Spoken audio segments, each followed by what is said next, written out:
Hello hi ನಮಸ್ಕಾರ, welcome to food media traveller. ನಾನು ಶರತ್ ಕುಮಾರ್.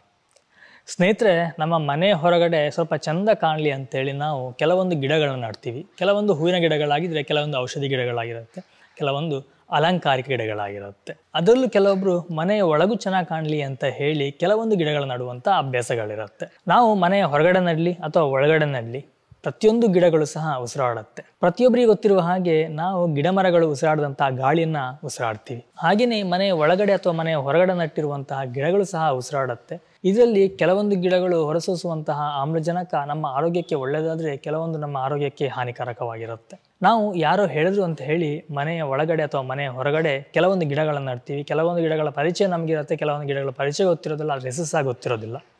ಯಾರೋ ಹೇಳಿದ್ರು ಅನ್ನೋ ಕಾರಣಕ್ಕೋಸ್ಕರ ನಾವು ತಂದು ನೆಟ್ಟು ಅದನ್ನು ಸಾಕ್ತಾ ಇರ್ತೀವಿ. ಇವತ್ತು ನಾನು ಮನೆಯ ಒಳಗಡೆ ಅಥವಾ ಮನೆಯ ಹೊರಗಡೆ ಎರಡೂ ಕಡೆ ಸಹ ನಡಬಹುದಾದಂಥ ಒಂದು ಅಲಂಕಾರಿಕ ಗಿಡ ಬಗ್ಗೆ ತಿಳಿಸ್ತಾ ಇದ್ದೀನಿ. ತುಂಬ ಉತ್ತಮವಾದಂತಹ ಗಿಡ, ನೋಡಲಿಕ್ಕೂ ತುಂಬ ಚೆನ್ನಾಗಿ ಕಾಣುತ್ತೆ. ಫಸ್ಟ್ ಟೈಮ್ ಸಡನ್ನಾಗಿ ನೋಡಿದಾಗ ನಾವು ಅದನ್ನು ಪ್ಲಾಸ್ಟಿಕ್ ಗಿಡ ಅಂತ ಅಂದ್ಕೊಳ್ತೀವಿ. ಅಷ್ಟೊಂದು ಶೈನಿಂಗ್ ಬಂದಿರುತ್ತೆ, ಅಷ್ಟೊಂದು ನೋಡಲಿಕ್ಕೂ ಚಂದವಿರುತ್ತೆ. ಹಾಗೆಯೇ ನೀರಿಲ್ಲದೆ ಸುಮಾರು 6 ತಿಂಗಳುಗಳ ಕಾಲ ಬದುಕಬಲ್ಲಂತಹ ಗಟ್ಟಿಮುಟ್ಟಾದ ಒಂದು ಗಿಡ. ಈ ಗಿಡ ಯಾವ್ದು ತಿಳಿಸ್ಕೊಡ್ತೀನಿ. ಅದಕ್ಕಿಂತ ಮುಂಚೆ ನೀವು ನಮ್ಮ ಚಾನಲ್ಗೆ ಹೊಸಬರಾಗಿದ್ದರೆ ಇವಾಗಲೇ ಸಬ್ಸ್ಕ್ರೈಬ್ ಮಾಡ್ಕೊಳ್ಳಿ. ಹಾಗೆ ಪಕ್ಕದ ಬೆಲ್ ಐಕನ್ನ ಕ್ಲಿಕ್ ಮಾಡಿ ಆಲ್ ಆಪ್ಷನ್ನ ಸೆಲೆಕ್ಟ್ ಮಾಡಿ ನಮ್ಮ ಇದೇ ರೀತಿಯ ಪ್ರತಿಯೊಂದು ವಿಡಿಯೋಗಳ ನೋಟಿಫಿಕೇಶನ್ ಪಡಿಬೋದು. ವಿಡಿಯೋ ಮಿಸ್ ಮಾಡಿದೆ ಮೊಟ್ಟ ಮೊದಲು ನೀವು ನೋಡಬಹುದು. ಸ್ನೇಹಿತರೆ, ನಿಮ್ಮಲ್ಲಿ ಕೆಲವೊಬ್ರು ಝಡ್ ಅಂತ ಹೇಳಿ ಒಂದು ಗಿಡದ ಬಗ್ಗೆ ಕೇಳಿರ್ತೀರಿ, ಡಬಲ್ ಝಡ್. ಇದಕ್ಕೆ ಜಾಂಜಿಬಾರ್ ಜಮ್ ಅಂತಲೂ ಕರೀತಾರೆ. ಹಾಗೆಯೇ ಇದು ಪೂರ್ವ ಆಫ್ರಿಕಕ್ಕೆ ಸ್ಥಳೀಯವಾದಂಥ ಗಿಡ ಅಂತ ಹೇಳಲಾಗತ್ತೆ. ತುಂಬ ಚಂದವಾಗಿ ಕಾಣುವಂಥ ಗಿಡ. ಹಾಗೆಯೇ ನಾನು ನಿಮಗೆ ಆವಾಗಲೇ ಹೇಳಿದಾಗೆ ತುಂಬ ಲೋ ಮೇಂಟೆನೆನ್ಸಲ್ಲಿ ನಾವು ಬೆಳಿಬೋದಾದಂಥ ಗಿಡ.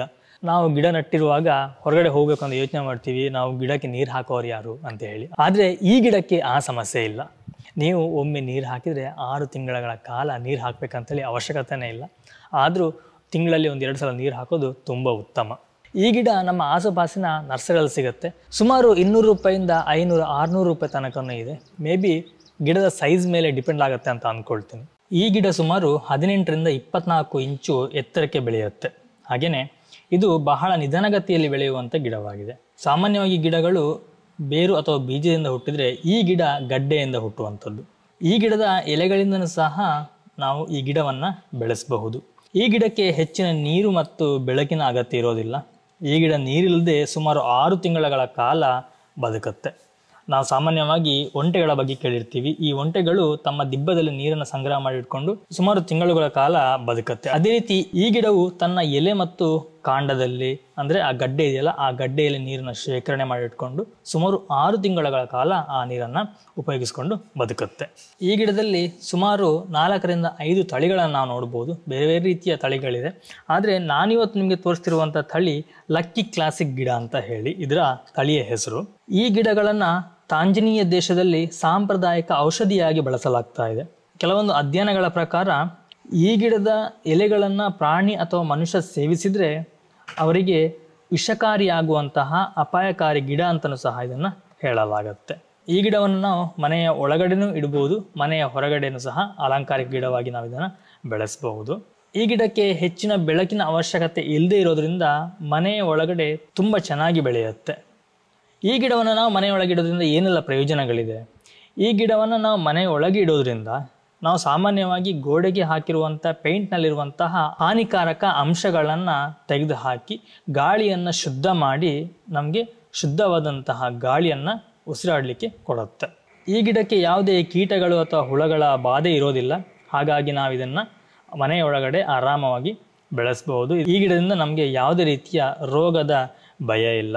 ಇನ್ನು ಈ ಗಿಡವನ್ನು ಮನೆಯ ಹೊರಗಡೆ ನಾವು ನಡೋದ್ರಿಂದ ಸಹ ಗಾಳಿಯಲ್ಲಿರುವಂತಹ ವಿಷಕಾರಕ ಅಂಶಗಳನ್ನು ತೆಗೆದುಹಾಕಿ ಗಾಳಿಯನ್ನು ಶುದ್ಧ ಮಾಡುತ್ತೆ.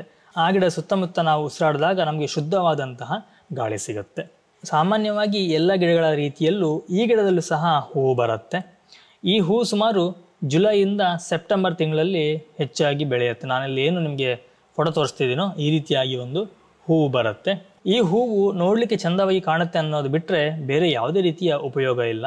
ಗಿಡ ಸಹ ತುಂಬ ಚೆನ್ನಾಗಿ ಕಾಣುತ್ತೆ. ಇದರ ಎಲೆ ನೋಡಿ, ಒಂದು ಶೈನಿಂಗ್, ಅಂದರೆ ನಾವು ಎಣ್ಣೆಯನ್ನು ಉಜ್ಜಿಟ್ಟಿರುವಂಥ ರೀತಿಯಲ್ಲಿ ಕಾಣುತ್ತೆ. ಅಷ್ಟೊಂದು ಚೆನ್ನಾಗಿದೆ ಇದು. ಹಾಗೆಯೇ ಈ ಗಿಡವನ್ನು ನೋಡಲಿಕ್ಕೂ ಸಹ ತುಂಬ ಸುಂದರವಾಗಿ ಕಾಣುತ್ತೆ. ನಾವು ಒಂದು ದಂಟಿಗೆ 2 ಕಡೆನೂ ಎಲೆಗಳನ್ನು ಚಿಚ್ಚಿಟ್ಟ ಹಾಗೆ ತುಂಬ ನೀಟಾಗಿ ಲೈನಾಗಿ ಎಲೆಗಳ ರಚನೆಯನ್ನು ಹೊಂದಿದೆ.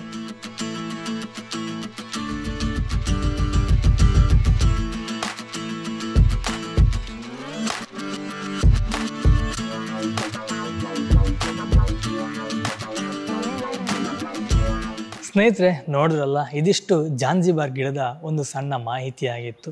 ಕೆಲವೊಬ್ಬರಿಗೆ ಈ ಗಿಡ ಹೊಸತು ಅಂತ ಅಂದ್ಕೊಳ್ತೇನೆ. ನೀವು ಇದ್ರ ಮುಂಚೆ ಈ ಗಿಡ ನೋಡಿದ್ರೆ ಅಥವಾ ನಿಮ್ಮನೇಲಿ ಇದೆಯಾ ಅನ್ನೋದು ನನಗೆ ಕಮೆಂಟಲ್ಲಿ ತಿಳಿಸಿ. ಇದೇ ರೀತಿ ವಿಡಿಯೋಗಳಿಗಾಗಿ ನಮ್ಮ ಚಾನಲ್ನ ಸಬ್ಸ್ಕ್ರೈಬ್ ಮಾಡಿ. ಹಾಗೆಯೇ ಈ ವಿಡಿಯೋ ನಿಮಗೆ ಇಷ್ಟ ಆಗಿದೆ ಅಥವಾ ಯೂಸ್ಫುಲ್ ಅಂತ ಅನಿಸಿದ್ರೆ ಒಂದು ಲೈಕ್ ಕೊಡಿ. ನಾನು ನಿಮಗೆ ಮುಂದಿನ ಒಂದು ವಿಡಿಯೋ ಸಿಗ್ತೀನಿ, ಒಂದೊಳ್ಳೆ ರೆಸಿಪಿ ಅಥವಾ ಒಂದೊಳ್ಳೆ ಗಿಡ ಮೂಲಿಕೆ ಅಥವಾ ಒಂದೊಳ್ಳೆ ಇನ್ಫಾರ್ಮೇಷನ್ ಜೊತೆ. Thank you. Bye bye. ನಮಸ್ಕಾರ.